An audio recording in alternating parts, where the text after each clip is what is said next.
চিটাগাং কিংসকে খেয়ে দিল রে ভাই, আমার তো মাথায় নষ্ট। দেখেন কি ঢাকা ক্যাপিটালস কি অফিসিয়ালি একটা আপডেট একটা পোস্ট করেছে, জঙ্গলে কিংবা বন্দরে সবাই রাজা যতক্ষণ না আসল রাজা আসে। ভাই অসাধারণ পোস্ট, অসাধারণ। এতদিন আপনারা ঢাকা ক্যাপিটালসকে নিয়ে টোল করছেন, মজা নিছেন, অনেক অনেক ধরনের কথা বলছেন। এখন ঢাকা ক্যাপিটালস মজা নিবে, আপনারা শুধু দর্শক হিসাবে শুনবেন। আহ, ভাল লাগছে ভাই সিংহর ছবিটা দিয়ে।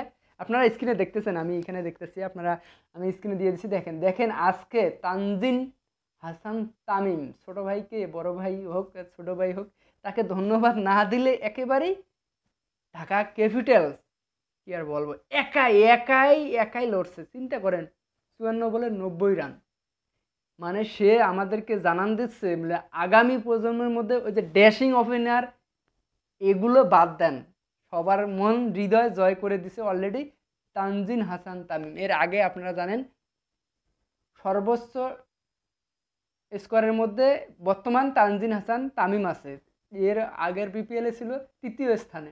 তো যাই হোক, এইরকম একটা উদীয়মান ছেলে, অসাধারণ তার পারফর্ম দেখবেন, আপনার পিসিএলও দেখবেন, এটা 100% শিওর। হয়তো লিটন দাস ড্রাফটসে নাম উঠে গেছে, কিন্তু তানজিন হাসান তামিমকে কেউ মিস করবে না পিএসএলে।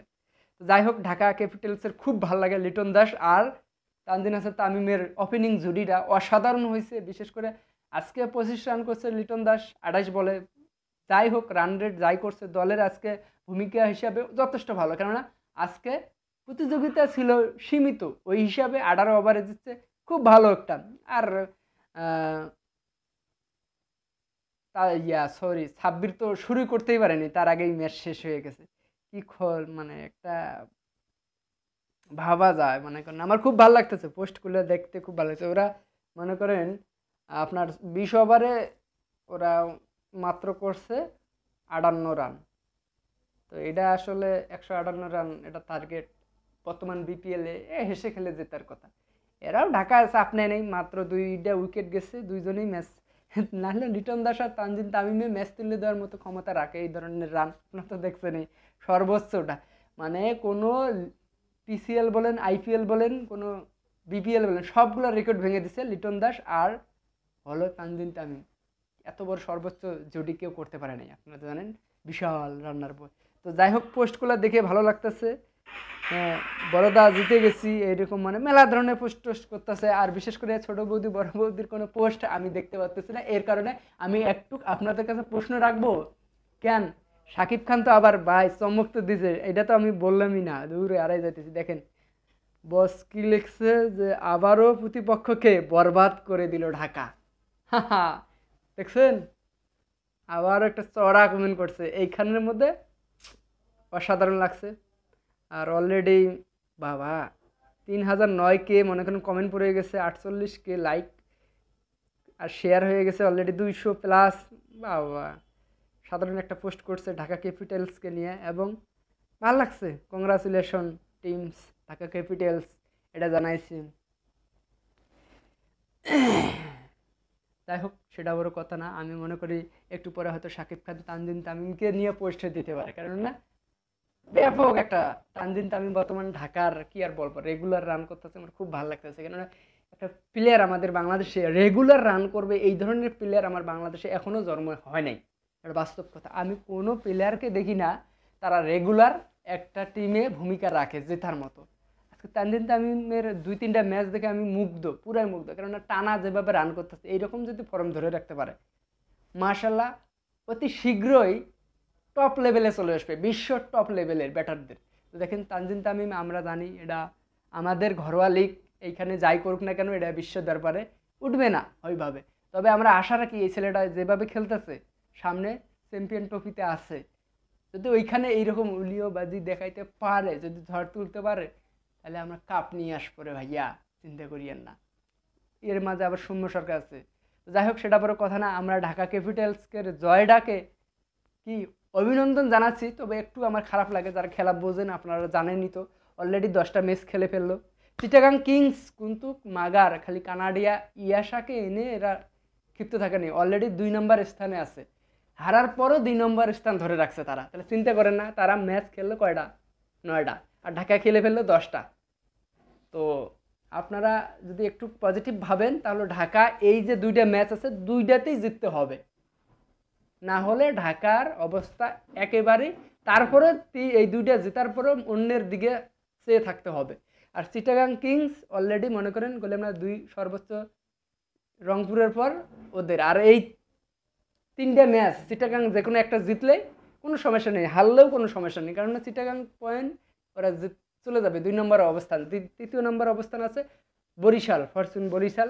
যাই হোক সেটা বড় কথা না, আমরা ওইদিকে কথা বলবো না। আমরা 4 নম্বর স্থান হিসেবে ঢাকা ক্যাপিটালসকে আমরা প্লে অফ নিশ্চিত করতে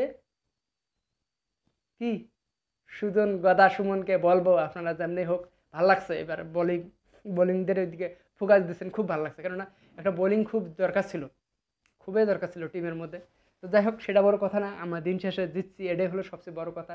আর শাকিব খানের মতো একজন মেগাস্টার এইভাবে আইসা যদি প্রথমবারের মতো একটা বড় ধরনের ধাক্কা খাইতো তাহলে খুবই খারাপ, কেননা এর আগে আপনারা দেখছিলেনই তো 24 বিপিএল কি হয়েছে, টানা ঢাকা মানে একটা ম্যাচ রাজশাহীর সাথে জিতছিল প্রথম ম্যাচটা ঢাকা, এরপর থেকে একটা ম্যাচ জিততে পারেনি, সবগুলো হারছে। তাহলে এটা কোনো লজ্জার কোনো একটা মানে অসাধারণ সেটা মানে অভিজ্ঞতা।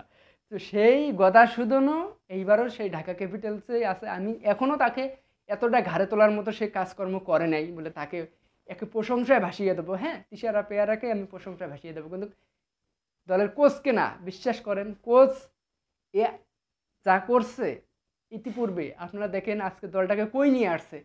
ঢাকা কিন্তু অতটা খারাপ না, আমি আপনাদেরকে বলি। আজকে আপাতত তৃতীয় চতুর্থ স্থান ধরে রাখার মতো একটা টিম ছিল, অথচ এমন কোর্সের তলানিতে এনে দিছে। এখন ঢাকার কত পয়েন্ট হলো জানেন, সেটা 6 পয়েন্ট। তো খুলনারও 6 পয়েন্ট, রাজশাহীরও 6 পয়েন্ট, চিন্তা করছেন? সিলেটকে টপকে এখন মনে করেন 6 পয়েন্ট নিয়ে এখন 5 নম্বরে আছে। তো সেটা বড় কথা না, আবার খুলনারও ম্যাচ আছে, সিলেটেরও ম্যাচ আছে। তো এরা যদি আবার এইরকম করে টানা যেতে তাহলে ঢাকার কপালে দুঃখই আছে। তো যাই হোক আমরা দিন শেষে একটা কথাই বলবো, আজকে ছোট বৌদি বড় বৌদির সাড়া নাই কেন? তাদের ফেসবুক পোস্টে দেখেন ঢুকতেছি কোনো সাড়া নাই, তারা তাদেরকে নিয়ে ব্যস্ত, তাদেরকেই প্রমোট করতেছে, ঠিক আছে? তারা ঢাকা ক্যাপিটালসের আর ধার ধরে না। শাকিব খানের টিম এটা, এটা কিন্তু কোনো ছোট বৌদি বড় বৌদির টিম না, ঠিক আছে? টিম হলে তারা কিন্তু সাড়া দিত। এই যে ছোট বৌদি তারপরে বড় বৌদিটা দেখাই, আপনারা দেখেন না, কোনো এদের সাড়া নাই, ঠিক আছে? এরা এদেরকে নিয়ে প্রমোট করতেছে, এদের বিজনেস করতেছে, এরা ফিতে কাটা নিয়ে ব্যস্ত, এরা ঢাকা ক্যাপিটালসকে নিয়ে ব্যস্ত না। তো যাই হোক আশা করি ঢাকা ক্যাপিটালসের ম্যাচ তো অবশ্যই বিপিএল ঘরোয়া আমাদের সবচেয়ে সর্বোচ্চ জনপ্রিয় একটা প্রিমিয়ার লিগ, সেটা হলো বিপিএল। আমাদের বাংলাদেশে এমন কোনো পার্সন নাই বলে না দেখে। তো আশা করি তারাও দেখে, হয়তো তাদের হয়তো একটা পোস্ট করলে ওটা নিয়ে সমালোচনা আলোচনা হবে, এর কারণে হয়তো দেয় না। আর জানেনই তো, এ যদি 1 ঘন্টা আগে দেয় পরে তার পরের ঘন্টার মধ্যে ঘন্টা বাজায় দেবে আরেকজন। হায় হায়, সে না দিলে সে সামনে গেলেই অবাক, রে সে পোস্ট করছে আর আমি করবো না। আমার কেন জানি মনে হয় একবার বুবলি ওনার পেজটা একবার ঘাড়ে, অপু বিশ্বাস একবার ওনার পেজটা ঘাড়ে, এরকম মনে হয় বলে এ কি ছাড়লো দেখি, এ কি ছাড়লো, এগুলো দেখে। আসলে মেয়ে মানুষের মধ্যে তো এগুলো হবেই, আপনারা যাই বলে না কেন এগুলো এনারা করবেই। তো যাই হোক সেটা বড় কথা না, আমাদের ওইদিকে কথাবার্তা বলবো না। একটা কথাই বলবো, ঢাকা ক্যাপিটালসকে আরও ভালোভাবে ঘুরে দাঁড়াতে হবে। 2টা ম্যাচ হারা যাবে না, এবং রান রেট ভালো রেখে জিততে হবে, তারপরে প্লে অফ নিশ্চিত করতে হবে। এখন কতটা চ্যালেঞ্জ এসে গেছে, এর আগে যদি আর 2টা ম্যাচ জেতা থাকতো, আর একটা ম্যাচ যদি জেতা থাকতো, তাতে এতটা প্রেশানির মধ্যে থাকতো না টিমটা। তো যাই হোক সেটা বড় কথা না, আমরা কংগ্রাচুলেশন, এবং চিটাগাং কিং এনাকেও কংগ্রাচুলেশন, কেননা এনারা অলরেডি ঢাকার অনেক উপরে 8 পয়েন্ট নিয়ে আছে। ভালো থাকবেন।